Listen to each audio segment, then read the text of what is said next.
Vraiment, nous avons appris un ensemble de doctrines, vraiment nous avons appris des clichés, vraiment nous avons appris un style de vie religieux, mais nous ne reflétons pas Dieu. Souvent, suivez un chrétien jusqu'à son lieu de travail et faites l'erreur de l'appeler homme de Dieu. Vous verrez à quel point ses collègues sont choqués. Qui est l'homme de Dieu? Cette personne. Vous ne le connaissez pas, nous le connaissons. Nous n'avons rien vu dans sa vie qui suggère qu'il est un homme de Dieu. Parce que lorsque nous faisons des compromis, il fait des compromis avec nous. Lorsque nous trichons, il triche avec nous. Lorsque nous mentons, il ment avec nous.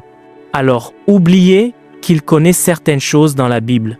Oubliez la connaissance biblique. C'est un théologien. S'il est un homme de Dieu, nous en doutons. Ainsi, quiconque veut refléter le royaume de Dieu doit d'abord refléter l'image de Dieu. Et je vous ai dit hier que refléter l'image de Dieu est un système de contemplation. Vous le contemplez pour devenir comme lui. Si vous ne le contemplez pas, vous ne pouvez pas devenir comme lui. Il n'y a aucune règle ou réglementation qui puisse vous faire devenir comme Dieu. Il n'y a aucune résolution qui puisse vous faire devenir comme Dieu. Beaucoup de personnes se réveillent le 1er janvier et elles ont une liste de nombreuses résolutions. Cette année, je ne ferai pas ceci. Cette année, je ne ferai pas cela. Vous découvrirez qu'avant la fin du 1er janvier, vous aurez rompu 40% de vos résolutions. Si vous la maintenez jusqu'en mars, cela signifie que quelque chose d'étrange vous est arrivé dont vous n'êtes pas au courant. Les résolutions n'aident pas. Les règles n'aident pas. Les lois n'aident pas. Ce qui vous change et vous transmet l'image de Dieu, c'est lorsque vous le contemplez. Et vous le contemplez dans la parole et vous le contemplez dans la prière. Je vous ai dit, le livre de Jérémie chapitre 33, verset 3, il dit « Invoque-moi et je te répondrai, mais je ne te répondrai pas seulement. » Il dit « Je te montrerai des choses grandes et puissantes que tu ne connais pas. » Maintenant, si vous priez non seulement pour recevoir une réponse, vous découvrirez que la prière pour vous n'est pas des sujets de prière, c'est une vie de prière. Dans ce royaume, votre autorité est liée à la hauteur d'où vous parlez. Si vous n'avez pas une marche profonde avec Dieu, vous ne pouvez pas exercer sa domination. Le problème avec nous est que nous vivons une vie très superficielle, mais nous voulons parler de choses profondes et nous voulons exiger des résultats profonds. Et ainsi, vous trouvez quelqu'un qui n'a aucune marche avec Dieu. Il parle des choses que les hommes qui se sont enterrés dans la présence de Dieu parlent. Et parfois, parce qu'il est éloquent et qu'il a du charisme, il le dit même mieux que ceux qui y vivent vraiment. Je vous le dis, il y a certaines autorités et puissances qui sont au-delà de la citation d'une écriture. Vous avez entendu, il y a certaines autorités et puissances qui sont au-delà de porter un costume et d'apparaître comme un homme de Dieu. Il y a certaines autorités et puissances qui sont au-delà d'apparaître pieux, parce que c'est ce qui fait la perte des hommes. Les hommes jugent sur la base de l'apparence extérieure. C'est la nature des hommes. Mais si vous cherchez la véritable autorité, vous devez aller dans la profondeur. Il a dit, ceux qui voyagent dans la profondeur, ce sont eux qui voient les merveilles de Dieu. Je vous le dis, la plupart de notre manque de manifestation, la faillite de la manifestation, est une attestation de nos profondeurs d'intimité. Parce que si vous allez plus profond, cela doit se voir. L'intimité ne mentira jamais. Si vous allez plus profond, cela se voit. C'est comme une relation entre un garçon et une fille. Si vous ne faites que vous serrer la main, il y a une manifestation à cela. Si vous vous étreignez, il y a une manifestation à cela. Et si vous entrez dans l'intimité, vous ne pouvez pas le cacher. Après 9 mois, votre ventre révélera que quelque chose s'est passé. L'intimité ne peut se trahir. Elle doit parler. Notre manque de manifestation est une attestation de notre marche superficielle avec Dieu. Peu importe comment nous le projetons, vous pouvez venir à l'autel et ne pas sourire et lever les yeux comme un chérubin. Quand vous commencez à opérer, la faillite de la manifestation dira où vous en êtes. Cette chose est une caricature. Un esprit est mu par l'énergie qui sort de vous. Et donc, un esprit peut vous permettre de dire toutes les bonnes choses, mais d'avoir toute la mauvaise énergie. Et parce que vous avez toute la mauvaise énergie, cela contrecarrera toutes les bonnes choses que vous dites, parce qu'ils savent comment fonctionne ce royaume. Ainsi, vous pouvez venir prêcher dans une ville. Tout ce que l'Esprit voudra faire sera d'avoir besoin de trouver quelqu'un pour dire quelque chose qui met de la colère en vous, pour dire quelque chose qui met de l'amertume en vous. Et au moment où il est capable de planter cette amertume, c'est tout. Il vous laissera aller prêcher votre excellent message. Il vous laissera aller déclarer toutes vos excellentes proclamations. Mais vous savez quoi? La corruption est entrée.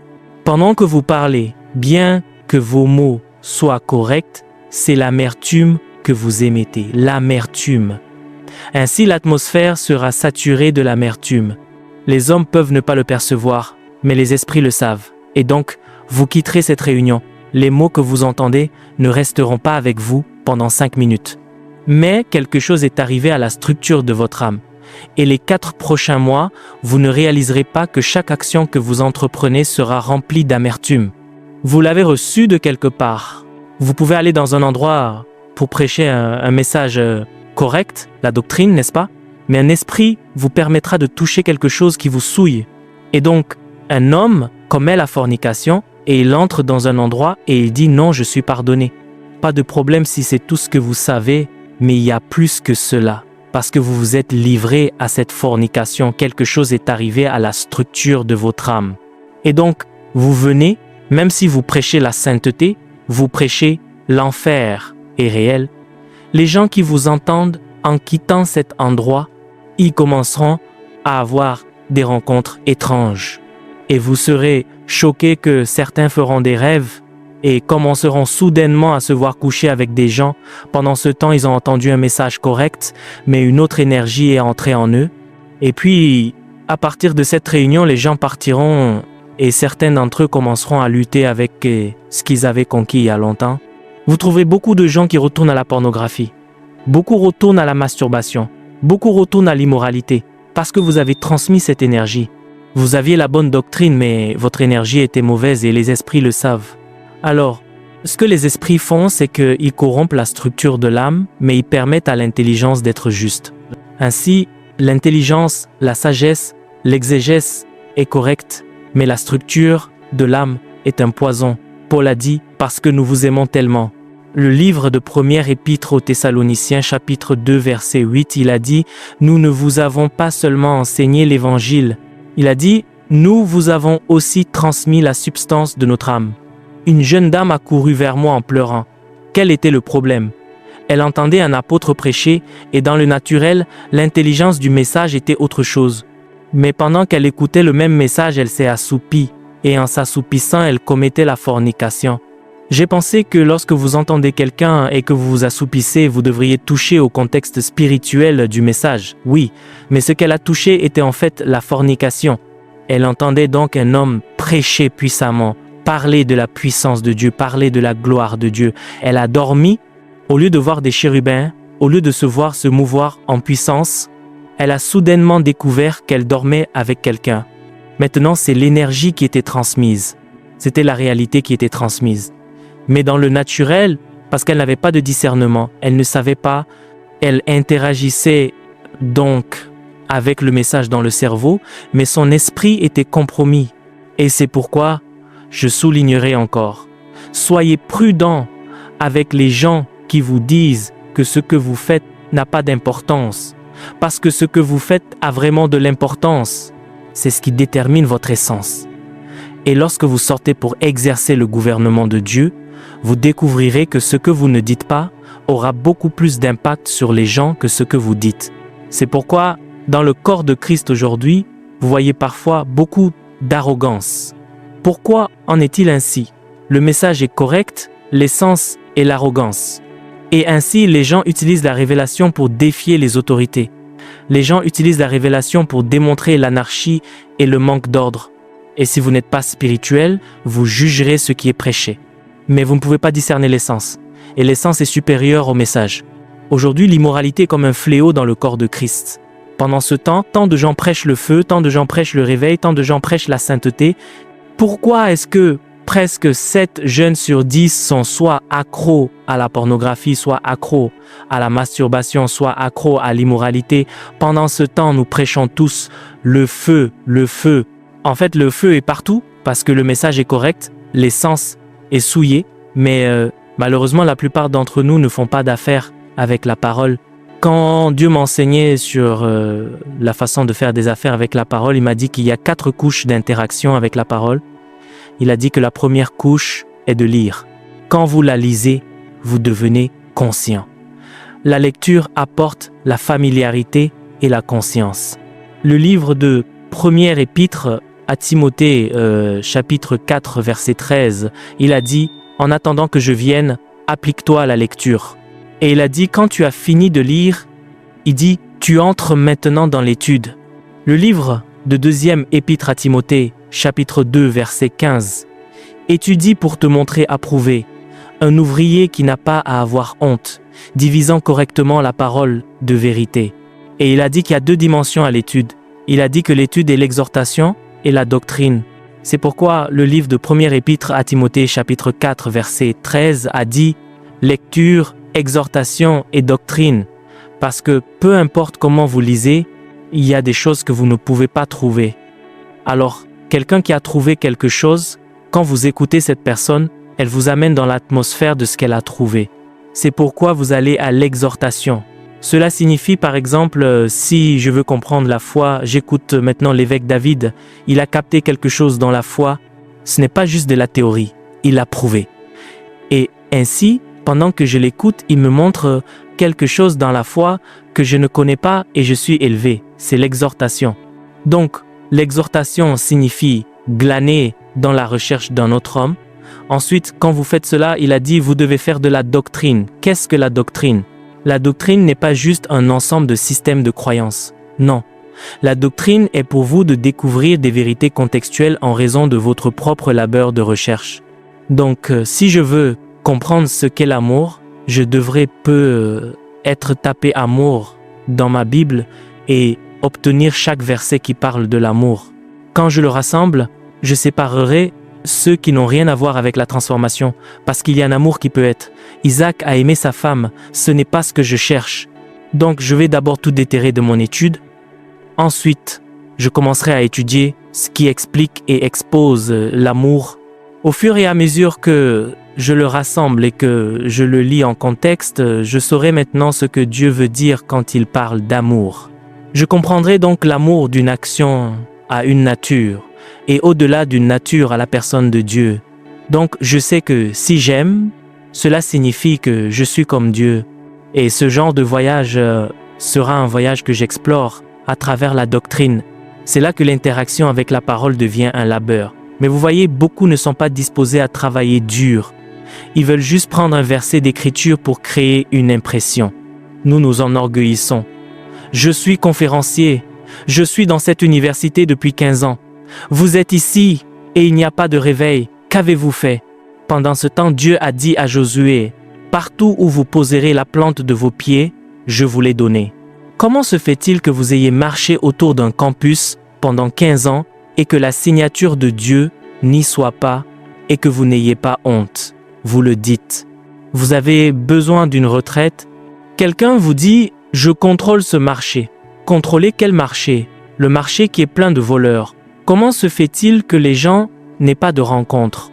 Parce que nous ne sommes pas changés. Mais vous voyez, chaque ville où Jésus est entré, l'impact est resté jusqu'à ce jour. Il y a une preuve qu'il est allé là-bas. Vous ne pouvez pas l'effacer parce que lorsqu'il est venu, Dieu est venu. Lorsqu'il s'est manifesté, Dieu s'est manifesté et les apôtres incarnaient la même chose. La Bible dit, Philippe est allé en Samarie. Il y a prêché Christ et toute la ville fut remplie de joie. Ce gars n'était pas un apôtre, ce gars n'était pas un prophète. C'était un diacre et dans notre contexte d'aujourd'hui, c'est même pas le genre de diacre que nous avons. C'est en fait un huissier qui est ordonné pour s'occuper des tables. Leur devoir était de partager la nourriture. Comment quelqu'un qui est assigné à partager la nourriture peut-il entrer dans une ville et que toute la ville ait un réveil? Comment quelqu'un qui est censé partager de la viande peut-il aller dans une ville et que la ville éclate soudainement en réveil? Cela signifie que tout le temps que Philippe était assis dans la communauté apostolique, c'était par honneur et par ordre. Une ville était en fait à l'intérieur de lui et il avait la capacité de libérer cette ville. Mais voici une génération. Nous avons tout l'emballage, nous avons tous les titres, nous avons toutes les connexions, nous avons toute l'influence avec les hommes et nous avons toute la renommée et la popularité. Et lorsque nous arrivons dans une ville, nous exerçons toutes nos références naturelles, mais les principautés regardent qui sont ces gens, que font-ils. Nous quittons cette ville après toute l'activité. Vous n'entendrez pas que les gens ont eu des rencontres brutales. Vous n'entendrez pas que les athées se repentent. Vous n'entendrez pas que les ivrognes. Et puis nous transportons ce même tapage vers un autre endroit. Si le royaume de ce monde doit devenir le royaume de notre Dieu et de son Christ, nous devons tous retourner à notre cellule de prière encore et demander à Dieu. Est-ce toi que nous transportons d'un endroit à l'autre? Ou est-ce notre connaissance? Ou est-ce notre théologie? Ou est-ce notre philosophie? Ou est-ce notre idéologie? C'est pourquoi ceci est appelé une réunion de croyants, afin que nous puissions penser, nous puissions méditer, nous puissions réfléchir et nous dire la vérité.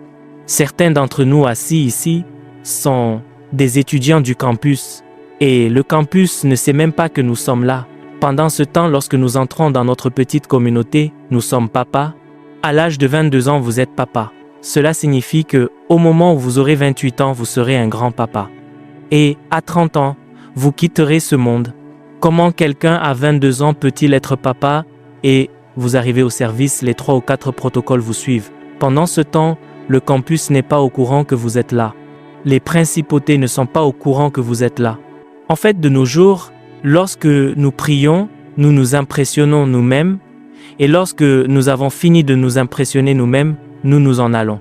Les principautés ne se donnent même plus la peine de venir à nos réunions parce que c'est une perte de temps de venir. Tous ceux qui sont là en train de prier sont déjà leurs serviteurs. Il n'y a donc pas besoin. Après cette prière, ils reviendront à la maison.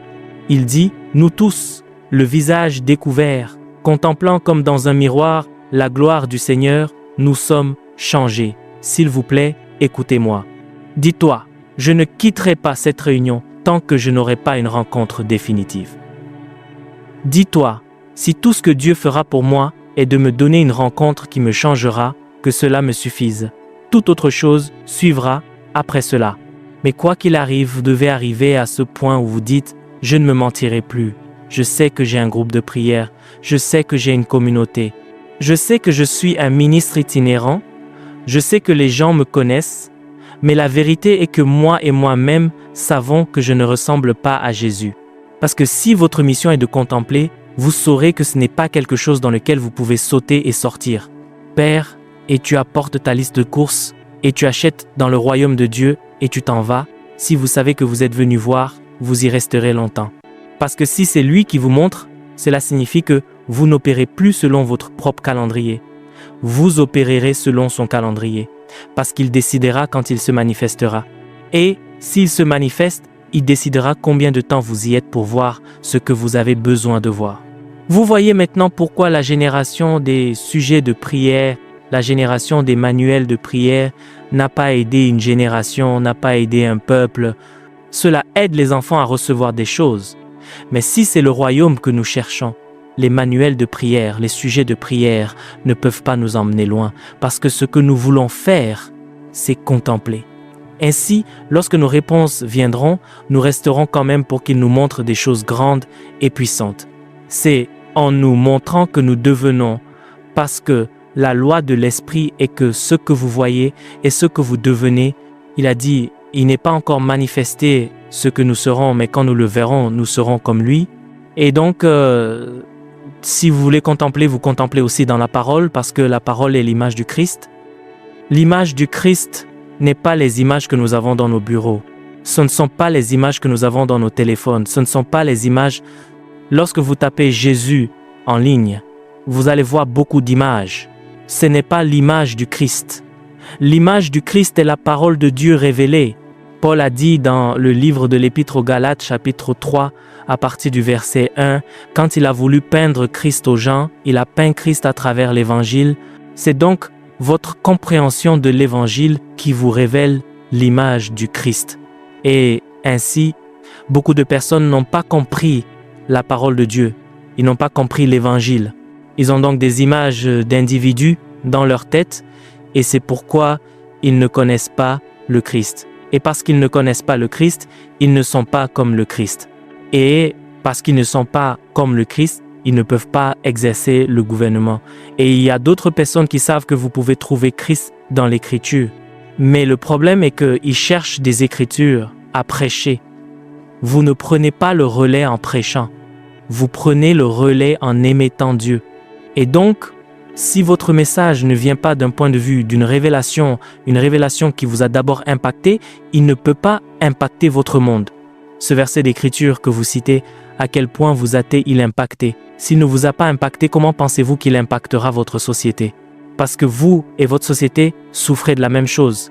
Vous devez donc vous asseoir dessus jusqu'à ce qu'il vous transforme avant de pouvoir croire qu'il peut transformer les autres. C'est comme notre génération aujourd'hui. Ils voient un message en ligne. Ils ne l'ont pas entendu. Il ne les a pas bénis. Il ne les a pas impactés. Ils disent maintenant à leur ami, regarde ceci, et puis vous demandez maintenant à la personne, qu'as-tu entendu dans ce message? Il n'a pas écouté. Maintenant, c'est une bonne chose de partager, c'est une bonne chose de rendre disponible, mais si ce message ne vous a pas touché, qu'est-ce qui vous fait penser qu'il touchera votre ami? Quand vous prêchez un message, parfois ils disent « dis-leur », dire à qui? S'il ne vous a pas touché, qu'est-ce qui vous fait penser qu'il les touchera? Et donc, si vous voulez exercer le gouvernement, vous devez regarder dans la parole jusqu'à ce que la parole soit faite chair. C'est lorsque la parole est faite chair que vous contemplez sa gloire. Et c'est lorsque vous contemplez sa gloire que la grâce et la vérité sont exprimées. Et donc vous devez vous asseoir sur la parole, manger la parole, jusqu'à ce que la parole soit faite chair en vous. Quand la parole est faite chair en vous, alors vous pouvez contempler sa gloire. Et quand vous contemplez sa gloire, alors la grâce et la vérité peuvent en procéder. C'est cette grâce et cette vérité qui sont l'instrument de la gouvernance. Si vous n'êtes pas capable d'imiter Dieu, croyez-moi, toutes les doctrines que vous connaissez, toutes les écritures que vous connaissez, peu importe à quel point vous les citez fort, vous n'affecterez pas les princes dans le territoire. Parce que lorsque les esprits traitent avec les hommes, ils savent que pour qu'un homme ait de l'autorité dans le royaume, un esprit doit mettre sa crédibilité sur cet homme. Et pour qu'un esprit mette sa crédibilité sur un homme, cet homme doit refléter cet esprit. Alors si il ne voit pas le reflet de l'esprit que vous prétendez représenter, peu importe à quel point vous parlez de lui avec force et audace, ils savent que vous ne le connaissez pas. Ils savent que vous n'avez pas sa validation et à cause de cela, ils vous maltraiteront. Vous connaissez l'histoire des fils de Séva. Au nom de Jésus que Paul prêche, nous vous ordonnons de sortir de lui. L'esprit s'est jeté sur eux, les a malmenés, les a brutalisés. Et malheureusement, c'est ce à quoi de nombreux chrétiens sont confrontés chaque jour. Ils parlent hardiment de Dieu, audacieusement de Dieu. Puis le diable vient dans la famille avec la maladie. Le diable vient dans la famille avec la pauvreté. Le diable vient dans la famille avec la dette. Et ainsi, pendant qu'ils crient en public au sujet du Dieu Tout-Puissant, parlant de beaucoup de mystères sur Dieu, quand ils retournent dans leur chambre, ils pleurent et gémissent. « Ô Dieu, quand te manifesteras-tu? Ô Dieu, qu'est-ce qui ne va pas? Ô Dieu, quel est le chaînon manquant ?» Idéalement, ils s'attendent donc à ce que Dieu se manifeste, mais expérimentalement, concernant les problèmes existentiels, ils savent que Dieu ne s'est pas manifesté. Et ils se retrouvent avec une frustration qu'ils ne peuvent pas rationaliser, et afin de garder la foi, ils continuent à déclarer Dieu, à proclamer Dieu, mais au fond de leur cœur, ils savent qu'ils sont confus. Au fond de leur cœur, ils savent qu'ils sont frustrés. Au fond de leur cœur, ils savent que cette chose ne fonctionne pas. Et je peux vous dire ce matin que l'une des raisons pour lesquelles, bien que vous criez le nom de Jésus, bien que vous pensiez croire en Dieu de tout votre cœur, mais que vous ne pouvez pas voir l'approbation de Dieu, vous ne pouvez pas voir la validation de Dieu, vous ne pouvez pas voir la manifestation de Dieu, c'est parce que votre apparence, dans l'esprit, trahit ce que vous essayez de représenter. Et le fait que vous soyez venu dans une ville et ayez cité de nombreux versets qui ont impressionné les gens, ne signifie pas que vous avez affecté le tissu de cette ville. La gouvernance n'est pas venue là. C'est pourquoi nous voyageons d'un endroit à l'autre, prêchons aux gens, ils applaudissent, ils se lèvent, mais nous partons et il ne se passe pas grand-chose. Pendant ce temps, les pères d'autrefois, qui ne prêchaient pas autant de révélations, certains d'entre eux traversaient simplement une ville et la ville était imprégnée. Il y a des hommes qui entrent dans une ville, lorsqu'ils tiennent une réunion, ils ne peuvent même pas rassembler de foule. Ils parlent à 15 personnes, parlent à 30 personnes, ils partent. Vous entendez maintenant 3 mois plus tard qu'un réveil est dans cette ville. Et le réveil n'est pas seulement que les gens agissent d'une certaine manière. 50 ans plus tard, vous entendez que l'alcoolisme a pris fin. 50 ans plus tard, vous entendez que l'avortement a pris fin. Et vous vous demandez, qu'ont-ils fait? Parfois, ils ne s'assoient que sur un seul verset d'écriture. La première fois que j'ai écouté Billy Graham, j'ai pleuré pendant des heures. Et l'homme prêchait juste à partir d'un seul verset d'écriture. Parce que tu n'es ni froid ni bouillant, je te vomirai de ma bouche. Je ne peux pas me souvenir de la ligne de révélation. Je ne peux pas me souvenir de l'exhortation. Mais parce que tu n'es ni froid ni bouillant était dans mon cœur pendant plus de 2 ans. Je vais quelque part parce que tu n'es ni froid ni bouillant. Parce que tu n'es ni froid. Pourquoi ce verset a-t-il voyagé avec moi?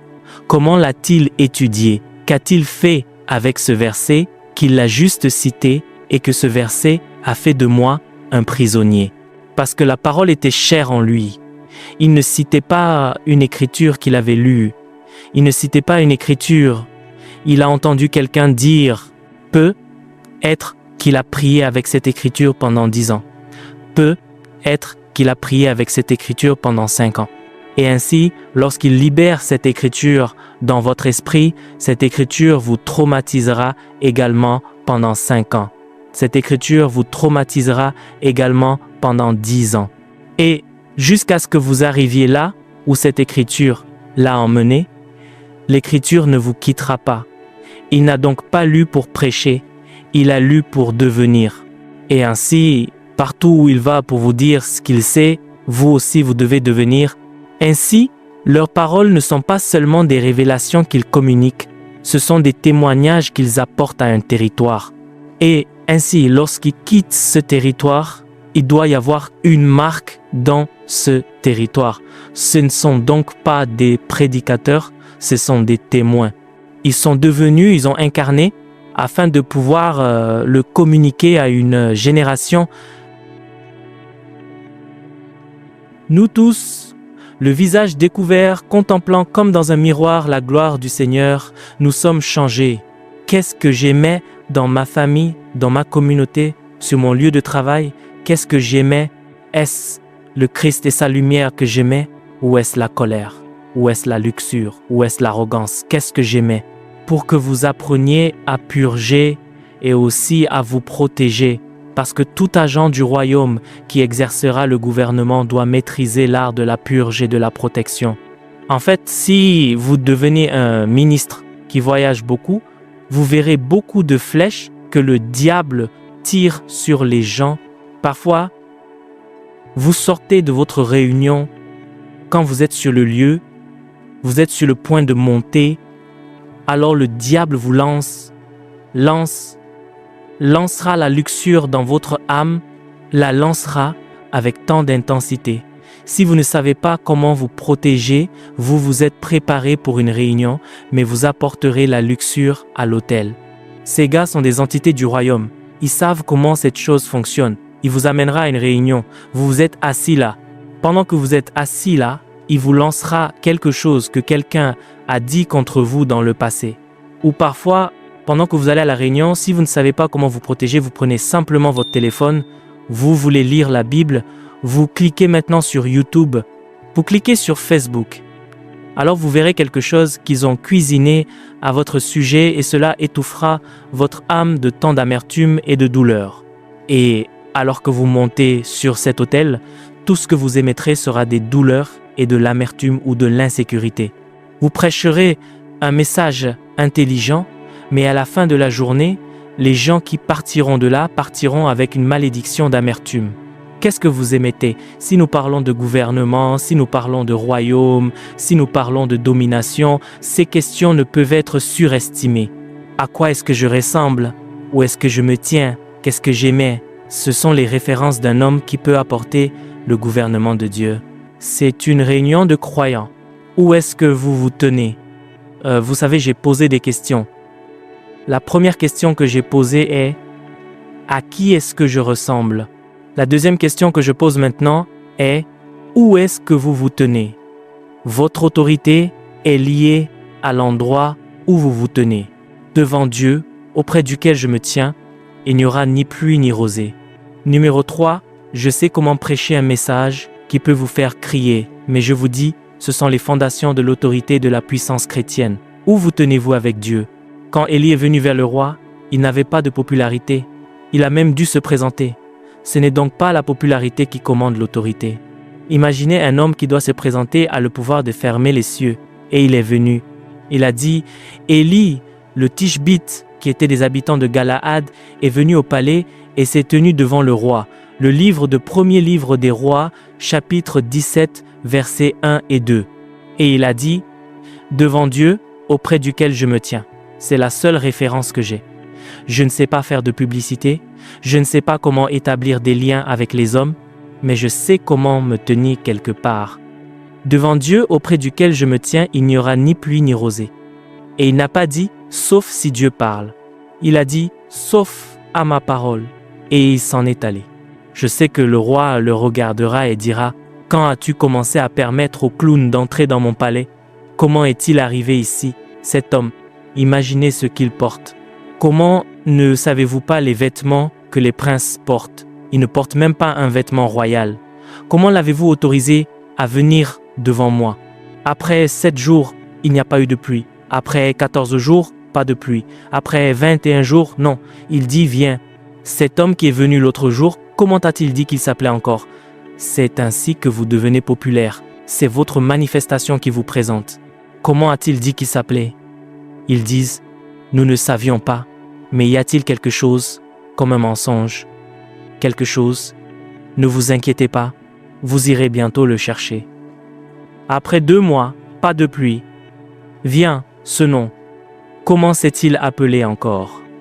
Ils ont dit, Élie. D'où venait-il? Ils ont dit, il a dit que c'était un Tishbite. Allez chercher, allez dans tout Galaad, cherchez, nous devons le trouver. Élie s'est caché.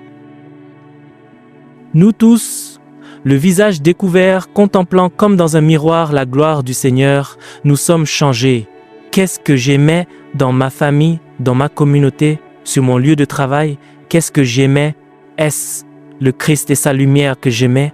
Ou est-ce la colère? Ou est-ce la luxure? Ou est-ce l'arrogance? Qu'est-ce que j'aimais? Pour que vous appreniez à purger et aussi à vous protéger. Parce que tout agent du royaume qui exercera le gouvernement doit maîtriser l'art de la purge et de la protection. En fait, si vous devenez un ministre qui voyage beaucoup, vous verrez beaucoup de flèches que le diable tire sur les gens. Parfois, vous sortez de votre réunion, quand vous êtes sur le lieu, vous êtes sur le point de monter, alors le diable vous lancera la luxure dans votre âme, la lancera avec tant d'intensité. Si vous ne savez pas comment vous protéger, vous vous êtes préparé pour une réunion, mais vous apporterez la luxure à l'autel. Ces gars sont des entités du royaume. Ils savent comment cette chose fonctionne. Il vous amènera à une réunion. Vous êtes assis là. Pendant que vous êtes assis là, il vous lancera quelque chose que quelqu'un a dit contre vous dans le passé. Ou parfois, pendant que vous allez à la réunion, si vous ne savez pas comment vous protéger, vous prenez simplement votre téléphone, vous voulez lire la Bible, vous cliquez maintenant sur YouTube, vous cliquez sur Facebook. Alors vous verrez quelque chose qu'ils ont cuisiné à votre sujet et cela étouffera votre âme de tant d'amertume et de douleur. Et alors que vous montez sur cet autel, tout ce que vous émettrez sera des douleurs et de l'amertume ou de l'insécurité. Vous prêcherez un message intelligent, mais à la fin de la journée, les gens qui partiront de là partiront avec une malédiction d'amertume. Qu'est-ce que vous émettez? Si nous parlons de gouvernement, si nous parlons de royaume, si nous parlons de domination, ces questions ne peuvent être surestimées. À quoi est-ce que je ressemble? Où est-ce que je me tiens? Qu'est-ce que j'aimais? Ce sont les références d'un homme qui peut apporter le gouvernement de Dieu. C'est une réunion de croyants. Où est-ce que vous vous tenez?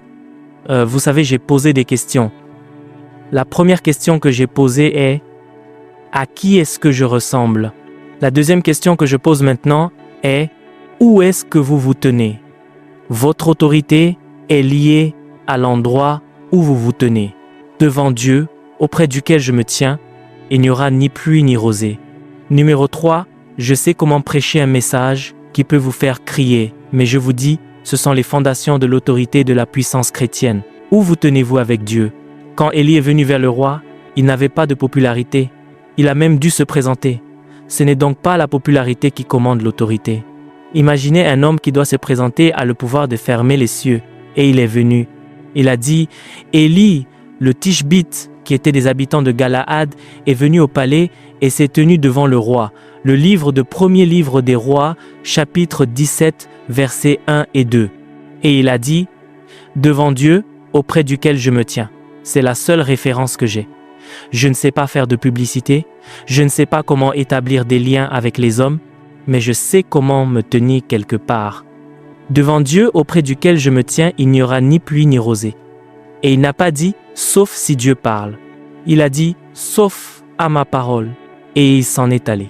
Je sais que le roi le regardera et dira « quand as-tu commencé à permettre au clown d'entrer dans mon palais? Comment est-il arrivé ici, cet homme? Imaginez ce qu'il porte. Comment ne savez-vous pas les vêtements que les princes portent? Ils ne portent même pas un vêtement royal. Comment l'avez-vous autorisé à venir devant moi? Après 7 jours, il n'y a pas eu de pluie. Après 14 jours, pas de pluie. Après 21 jours, non. Il dit: viens. Cet homme qui est venu l'autre jour, comment a-t-il dit qu'il s'appelait encore? C'est ainsi que vous devenez populaire. C'est votre manifestation qui vous présente. Comment a-t-il dit qu'il s'appelait? Ils disent: nous ne savions pas. Mais y a-t-il quelque chose, comme un mensonge? Quelque chose? Ne vous inquiétez pas, vous irez bientôt le chercher. Après 2 mois, pas de pluie. Viens, ce nom. Comment s'est-il appelé encore? Ils ont dit: Élie. D'où venait-il? Ils ont dit: il a dit que c'était un Tishbite. Allez chercher, allez dans tout Galade, cherchez, nous devons le trouver. Élie s'est caché. Ainsi, pendant que d'autres luttent pour être partout, certains se cachent, vous les chercherez. Ils ont l'autorité. Vous n'exercez pas le gouvernement en étant partout. Vous exercez le gouvernement en étant dans la présence, devant Dieu, auprès duquel je me tiens. Et le roi, pendant les 2 années suivantes, sa principale mission sur le trône était de chercher Élie, et tout le monde cherchait jusqu'à ce que Abdias le trouve. Il a dit: le roi te cherche pendant toutes ces années. Et Élie a dit: va dire au roi que je viens. Il dit: aussi certainement que le Seigneur Dieu vit, je ne te quitterai pas. Vous savez pourquoi? Ils ont maintenant découvert une autre chose. Qu'Élie ne se promenait pas, il voyageait par un tourbillon. Il a dit: si je vais vers le roi avant que je revienne, Dieu te portera. Ils ont donc su que le gars avait voyagé dans l'intimité jusqu'à ce qu'il ait développé une technologie pour son propre transport. Nous ne pouvons pas te trouver. La raison pour laquelle vous avez peur n'est donc pas que vous vous cachez, c'est parce que vous êtes porté. C'est Dieu lui-même qui vous porte. Vous pouvez donc être dans un endroit. Quand nous y arrivons, vous êtes parti. Il y a 1 seconde, vous étiez ici. 1 seconde plus tard, vous êtes dans un autre endroit. C'est pourquoi nous ne pouvons pas vous trouver. Tout cela est devant Dieu, auprès duquel je me tiens. Et la prochaine fois qu'Élie s'est manifesté, toute la nation s'est rassemblée. Pas de panneau d'affichage, pas de publicité, pas de stratégie, pas de cascade. Devant Dieu, auprès duquel je me tiens. Et il est venu et a donné des instructions au roi. Rassemble tous les prophètes de Baal. Le roi est devenu un enfant. C'est le gouvernement. C'est la domination. Il ne s'agit pas de, voyez, vérifier par exemple, voyez combien de messages nous avons en ligne. Un apôtre a 2000 messages sur Internet. Un apôtre. Et nous sommes plus de 10. Nous sommes plus de 30. Imaginez, le réveil du message n'est pas encore venu. Pendant ce temps, nous avons entendu qu'un homme a écrit un message et l'a lu. Il ne l'a pas prêché, il l'a lu. Les pécheurs entre les mains d'un Dieu en colère et toute la ville a éclaté. Un seul message. Il l'a écrit et l'a lu. Et ceux qui étaient là ont dit qu'il portait des lunettes très épaisses parce qu'il ne voyait pas clair. Cela signifie qu'il ne l'a même pas lu de manière charismatique. Cela signifie qu'il a lu en bégayant. Il a lu avec des manières de parler. Ceux qui étaient à la réunion et ceux qui n'étaient pas à la réunion, quel est le problème? Devant Dieu, auprès duquel je me tiens, il n'y a pas d'intimité. Nous sommes des gens populaires, nous sommes des gens charismatiques, nous sommes des gens stratégiques, nous sommes des gens intelligents, mais nous ne sommes pas des gens intimes. Le jour où nous nous enterrerons tous plus profondément en Dieu, nous commencerons à commander des autorités qui sont invisibles. Et donc, si vous voulez exercer la domination, si c'est la popularité que vous voulez, vous pouvez faire n'importe quoi et être populaire. En fait, dans une génération où tout le monde aime la prière, tout le monde veut la sainteté, tout le monde veut le réveil, si vous commencez à parler de réveil, à parler de prière, vous deviendrez populaire. Chantez une chanson sur la prière, vous devenez populaire. Mais la question est, l'essence est-elle juste? Qu'est-ce que vous émettez? Quel est le témoignage? Parce que si c'est le gouvernement que nous cherchons, je vous montre ceci afin que vous sachiez que s'il s'agit de gouvernement, 90% est dans la cellule de prière, c'est 10% qui est en public. Si toutes ces choses ne sont pas vérifiées, nous pouvons avoir les rassemblements les plus stratégiques, nous pouvons avoir les meilleurs messages, nous pouvons avoir le plus grand public, mais lorsque vous vérifiez l'essence, elle sera fausse. Et Dieu n'est pas si ému par l'activité parce que Dieu construit. Et parce qu'il construit, il préfère la qualité à la quantité. La Bible a dit, dès que Sion est rebâti, il a dit, Dieu apparaîtra dans sa gloire. Il construit quelque chose. Il construit quelque chose. Quelle lumière émettez-vous? Qu'est-ce qui sort de vous? Je sais que votre doctrine est correcte. Je sais que votre passion est sincère. Mais quelle lumière émettez-vous? C'est pourquoi, si le diable a obtenu votre homme intérieur, retournez et prenez une rédemption d'adresse, afin de ne pas devenir la raison pour laquelle des personnes innocentes tomberont dans la fornication. Des personnes innocentes tomberont dans l'arrogance. Des personnes innocentes tomberont dans l'orgueil. Des personnes innocentes tomberont dans la peur. Parce que au-delà du message que vous prêchez, quelque chose est transmis silencieusement en dessous. C'est là que se trouve le gouvernement. Et ainsi, si le diable voit que vous devenez populaire, il peut même aider votre popularité pendant qu'il injecte la corruption dans votre âme. Parce que plus les gens vous entendent, plus il est capable de suivre. N'avez-vous pas lu à propos de Jésus? Le diable savait que lorsque Jésus quitterait cette montagne, sa renommée se répandrait au loin. Il n'est pas venu pour arrêter le processus. Il est seulement venu pour ajouter la corruption. Si j'ajoute la corruption, sors, laisse ta renommée se répandre au loin. Mais pendant que tu es répandu, tu transmettras mon gouvernement.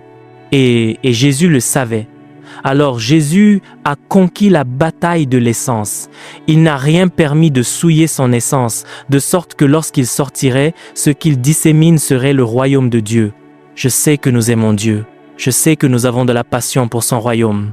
Je sais que nous voulons faire beaucoup pour Dieu. Et dans cette conférence, Dieu nous commissionnera beaucoup. Mais une chose que nous devons toujours vérifier est, quelle est mon essence?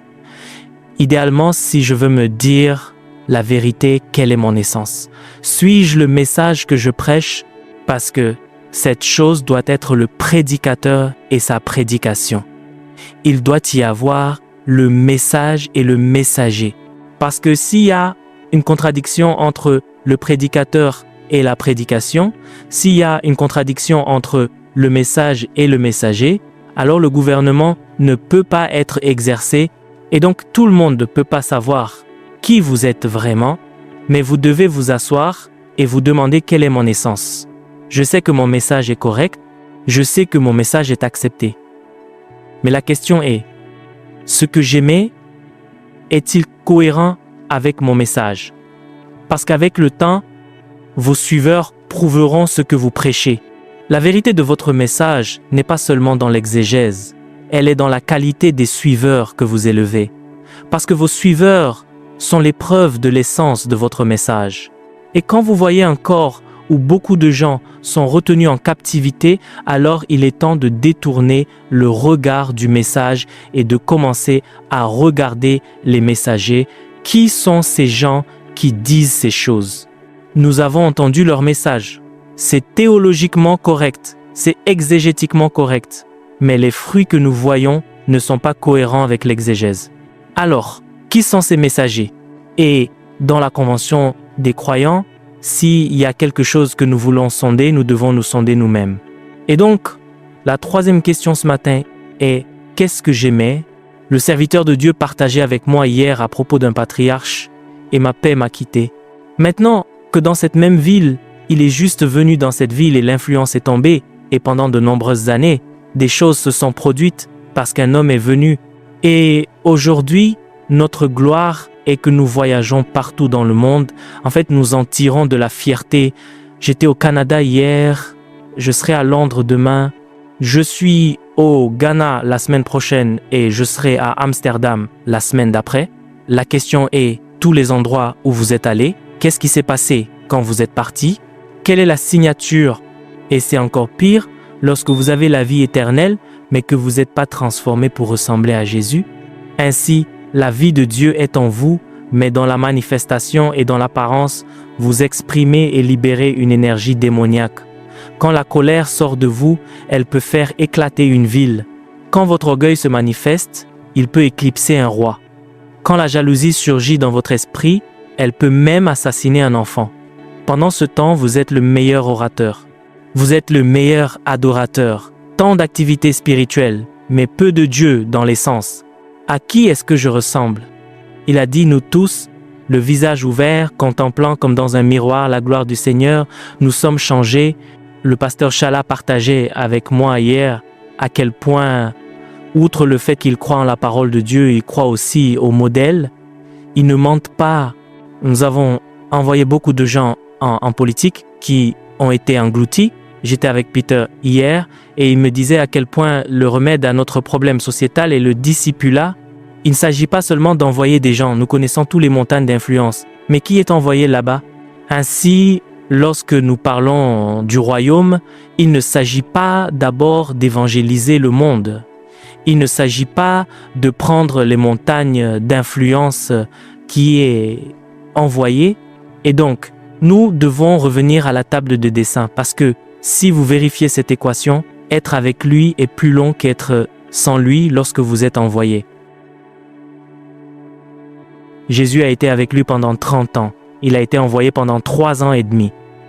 Cela signifie que chaque année d'exploit du royaume de Jésus avait 10 ans de fondation de discipulat et d'intimité. Regardez-vous ce matin comme je me regarderai moi-même et posons ces questions et répondons sincèrement. Je sais que vous aimez Dieu. Je sais que vous êtes passionné par Dieu. Je sais que vous voulez le royaume de Dieu. Mais à qui ressemblez-vous lorsque vous vérifiez votre style de vie quotidien? À qui ressemblez-vous? Ressemblez-vous au diable? Ressemblez-vous à votre société? Ressemblez-vous à vos parents biologiques? Ressemblez-vous aux adages, aux philosophies, aux idéologies de vos ancêtres? Ou ressemblez-vous à Dieu? C'est celui à qui vous ressemblez que vous émettrez. Si vous ne ressemblez pas à Dieu, s'il vous plaît, ne faites pas l'erreur de penser que vous apporterez son royaume, parce que la plupart d'entre nous ressemblons aux traditions des hommes. La plupart d'entre nous ressemblons à notre société. Lorsque 3 chrétiens sont debout et que vous leur parlez ou que vous interagissez avec eux, vous connaîtrez celui qui vient de Lagos, vous connaîtrez celui qui vient d'Onitsha et vous connaîtrez celui qui vient de Kano. Cela signifie que, en grande partie, nous ressemblons à notre environnement. C'est pourquoi nous ne pouvons construire que des modèles qui sont cohérents avec notre environnement. Et si nous devons avoir la domination, nous devons sortir de toutes ces choses et commencer à ressembler à Christ. Le serviteur de Dieu disait hier, c'est le problème avec Abbé Okuta. Il ne s'assoit jamais jusqu'à la fin de la réunion. Cela signifie que la plupart des chrétiens ressemblent à Abbé Okuta. C'est donc une chose difficile d'exercer le gouvernement.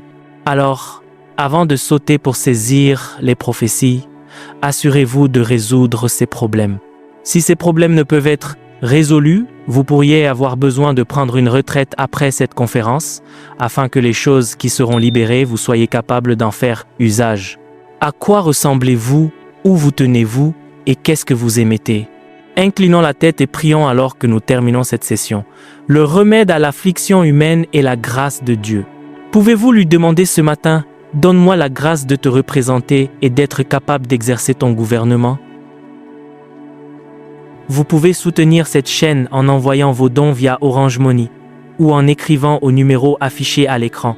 Chaque soutien, quel qu'il soit, nous aide à continuer de partager la parole de Dieu à travers le monde.